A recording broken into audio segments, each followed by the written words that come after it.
Le tête-tête de Platon, suite. Socrate. Oui, Théodore, mais il n'est pas possible que les mots disparaissent, car il faut toujours qu'il y ait quelque chose de contraire au bien, ni qu'ils aient place parmi les dieux, et c'est une nécessité qu'ils circulent dans le genre humain et sur cette terre. Aussi faut-il tâcher de fuir au plus vite de ce monde dans l'autre. Or, fuir ainsi, c'est se rendre autant que possible semblable à Dieu, et être semblable à Dieu, c'est être juste et saint avec l'aide de l'intelligence. Mais en fait, mon excellent ami, il n'est guère facile de persuader aux gens que les raisons pour lesquelles le vulgaire prétend qu'il faut éviter le vice et poursuivre la vertu ne sont pas celles pour lesquelles il faut pratiquer l'une et fuir l'autre. La vraie raison n'est pas d'éviter la réputation de méchant et de passer pour vertueux. C'est là pour moi ce qu'on appelle un bavardage de vieille femme. Mais la vérité, je vais te la dire. Dieu n'est injuste en aucune circonstance ni en aucune manière. Il est au contraire la justice même, et rien ne lui ressemble plus que celui d'entre nous qui est devenu le plus juste possible. C'est à cela que se mesure la véritable habileté d'un homme et sa nullité et sa lâcheté. C'est cela dont la connaissance est sagesse et vertu véritable, dont l'ignorance est sottise et vice manifeste. Les autres soi-disant talents et sciences ne sont dans le gouvernement des États que des connaissances grossières, et dans les arts qu'une routine mécanique. Lors donc qu'un homme est injuste et impie dans ses paroles et ses actions, le mieux est de ne pas lui accorder qu'il est habile par astuce, car de tels gens tirent gloire d'un tel reproche et se figurent qu'on leur dit qu'ils ne sont pas des songes creux, inutiles fardeaux de la terre, mais les hommes qu'il faut être pour se tirer d'affaire dans la cité. Il faut donc leur dire ce qui est vrai, que moins ils croient être ce qu'ils sont, plus ils le sont réellement. Ils ignorent en effet quelle est la punition de l'injustice, ce qu'il est le moins permis d'ignorer.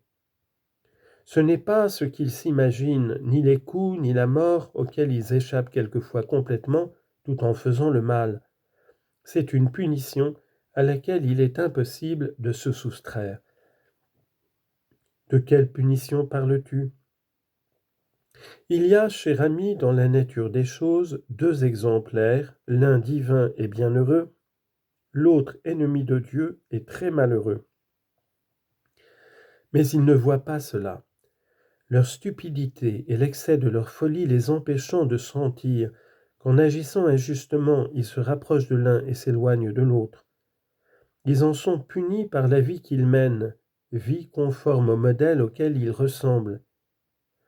Mais si nous leur disons qu'à moins de se défaire de leur habileté, ils seront après leur mort exclus de ce lieu pur de tout mal, et qu'ici-bas ils mèneront toujours la vie conforme à leur caractère, méchants assujettis aux maux, ils traiteront ces propos de niaiserie et ne s'en croiront pas moins habiles et rusés. Oui, sûrement, Socrate.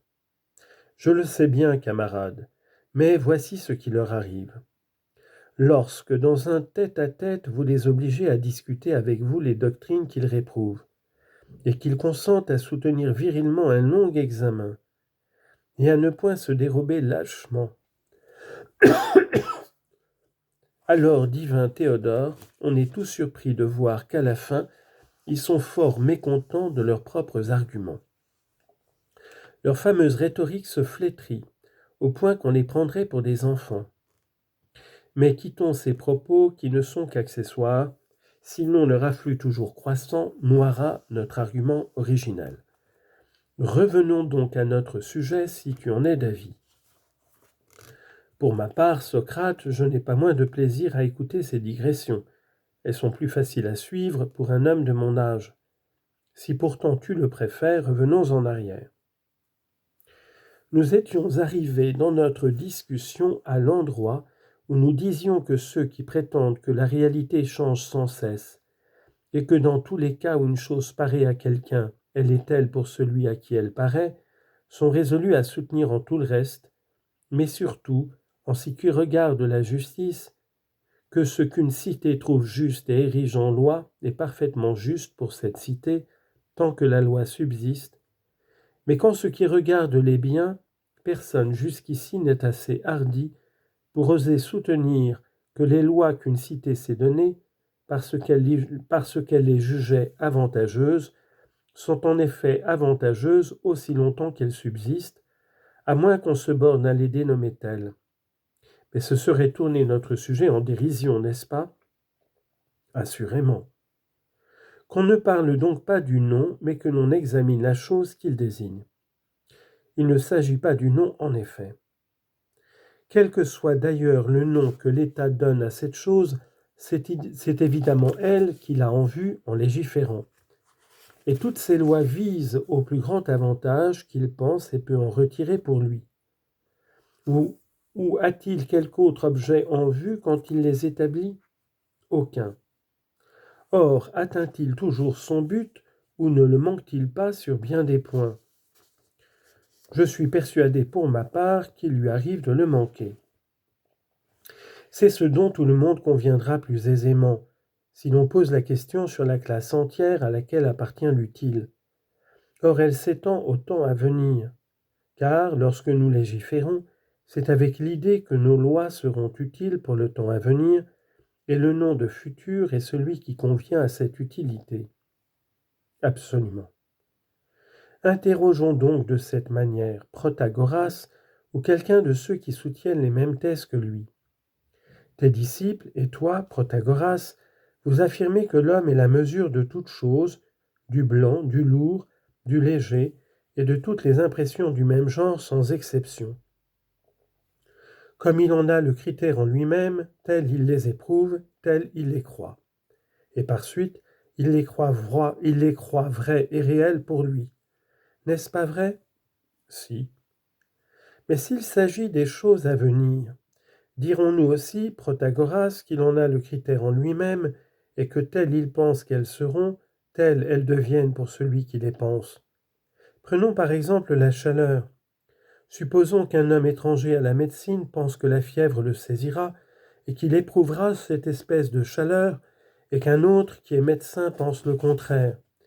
Dirons-nous alors que l'avenir se réalisera suivant l'opinion de l'un des deux, ou suivant l'opinion des deux à la fois, et que pour le médecin il ne sera ni chaud ni fiévreux, et qu'il sera l'un et l'autre pour lui-même? Ce serait vraiment ridicule. Et si l'on se demande si un vin sera doux ou âpre, c'est, j'imagine, l'opinion du vigneron, non celle du citariste, qui fera autorité. Sans contredit. De même, à propos de ce qui sera ou ne sera pas d'accord, le maître de gymnastique ne jugera pas mieux que le musicien de ce qui par la suite paraîtra d'accord au maître de gymnastique lui-même. En aucune façon. Et au moment où un festin se prépare, le jugement de celui qui doit y prendre part, s'il ne s'entend pas en cuisine, aura aussi moins d'autorité que celui du cuisinier sur le plaisir qu'on y goûtera. Car pour le plaisir que chacun goûte déjà ou qu'il a déjà goûté, nous n'en disputerons pas encore. Mais à propos de ce qui semblera et sera dans l'avenir agréable à chacun est-il pour lui-même le meilleur juge, ou bien est-ce toi, Protagoras, qui, au moins pour ce qui sera persuasif pour chacun de nous, dans un discours destiné au juge, en jugerait mieux à l'avance que n'importe quel profane? Certainement Socrate, en cela du moins, il déclarait hautement qu'il était supérieur à tout le monde. Oui, par Zeus, mon doux ami, autrement personne ne lui aurait donné de grosses sommes pour prendre ses leçons, s'il n'eût pas persuadé à ses élèves que même sur ce qui devait être et paraître dans l'avenir, ni devin ni personne n'en pouvait mieux juger qu'il n'en jugeait lui-même. Rien n'est plus vrai. Mais la législation et l'utilité n'ont-elles pas aussi pour objet l'avenir? Et tout le monde n'avouera-t-il pas que, lorsqu'un État se donne des lois, il se trompera forcément plus d'une fois sur ce qui est le plus avantageux? Certainement.